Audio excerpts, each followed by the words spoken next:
timing of the recalls to the auto manufacturers, and they left the disclosure of the defects to the manufacturers. When Takata was questioned about Honda's quality tests, they denied that any quality lapses were found because Honda didn't communicate with Takata. And Takata has claimed that it's supporting its customers with detailed technical analysis, as well as the necessary and adequate replacement parts. And lastly, they hired a group of researchers from Penn State University to experiment with the propellant compound. So we want to talk about whether or not Takata has properly handled the situation. They definitely should have completed their quality control records. That was an issue, but that wasn't the fault of headquarters. That was the fault of the plant in Mexico. They were trying to cover up their own mistakes, but that needed to have been dealt with.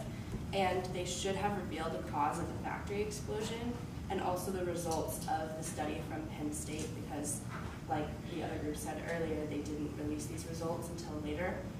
But the NHTSA investigated them and claimed that Takata handled the recalls appropriately, which we agree with based on the situation, because in like with this, the supplier, Takata, is not responsible for the recalls and for disclosing the defects to consumers. That's actually the responsibility of auto manufacturers.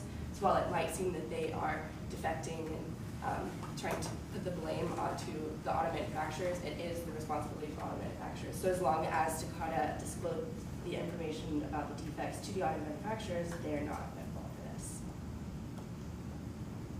Any questions?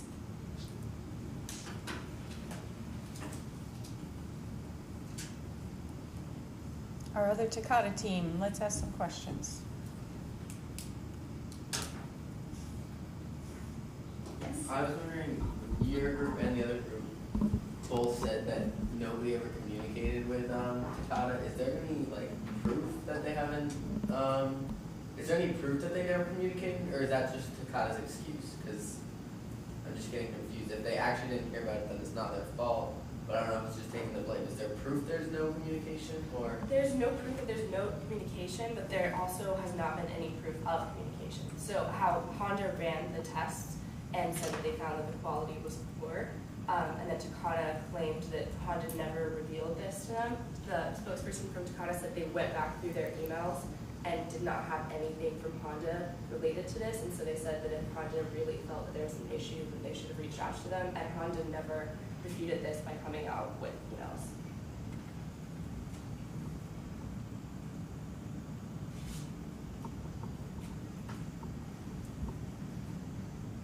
What other questions?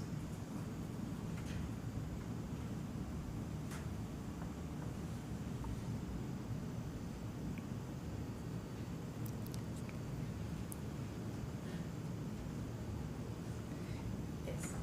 Did you guys find a PR firm that did help out? We didn't find anywhere that Takata actually hired a PR firm because they weren't having much issue with the media. A lot of this was not covered, and what was covered, it was more of just talking about the fact that there were recalls. The deaths weren't really publicized that much. And as far as social media and them having any statements, if they were to go through social media and try to regulate that, those who were concerned about the issue most likely would have been the people they were trying to target.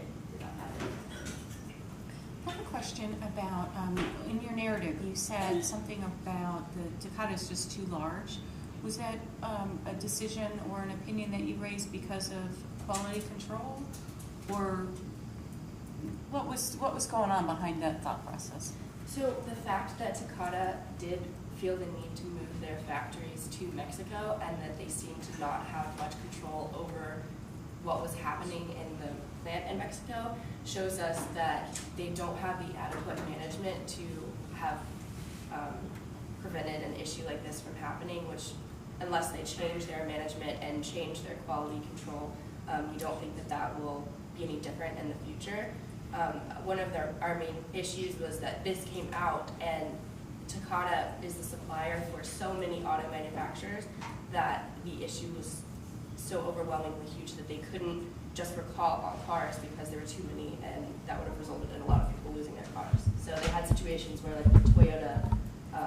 turning off the airbags and suggesting that people not have passengers. And then I have a question for the rest of your team.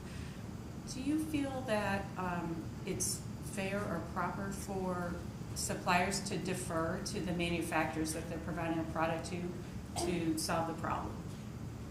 General question. Just looking for an opinion. I would say they should take some responsibility because they are the ones who connected with that manufacturer and decided to rely on them. And because they decided to make that partnership with them, they should also be kind of regulating them a bit and watching their progress. And if it is not up to their specifications and what they expect, they should change it. And I think that just requires keeping watch, which can be a problem if the company is really big. It can be hard to be focused on that when there's so much else going on.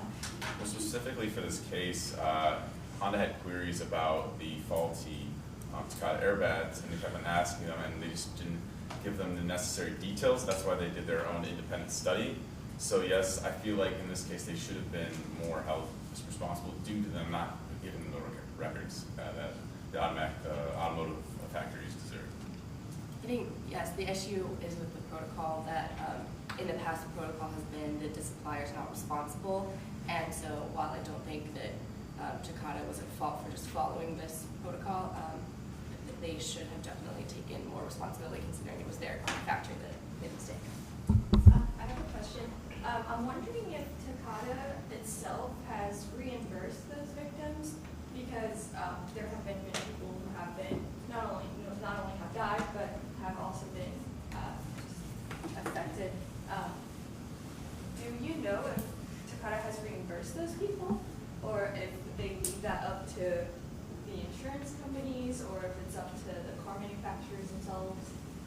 I didn't find any cases in our sources where they had reimbursed the victims. I know that one of the high school girls who just bumped someone in her parking lot and was killed when shrapnel exploded and cut her neck, that her family was very upset about the fact that they had not been reimbursed because the issue of the airbags in the car that she was actually driving didn't even come out until years after her death. So I think they should be reimbursed, but they haven't been, as far as I know.